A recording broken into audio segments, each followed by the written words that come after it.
The forest! The forest is a busy place.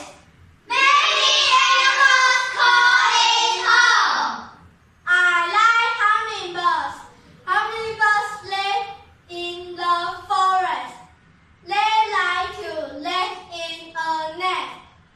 Hummingbirds like to eat bugs or nectar. I like hummingbirds because they are beautiful. I like woodpecker.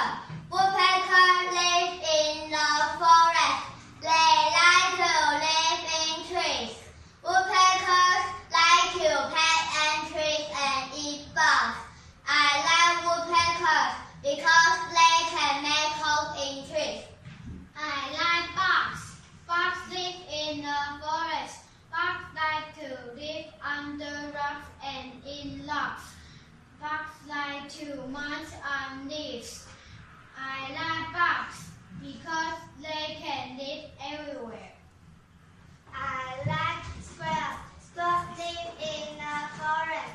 They like to live in trees. Squirrels like to eat nuts. Nuts grow on trees and then fall all around. I like squirrels because they are cute. I like foxes. Foxes live in the forest. They like to live in holes. Foxes like to eat small animals. I like foxes because they can run fast and hunt for food.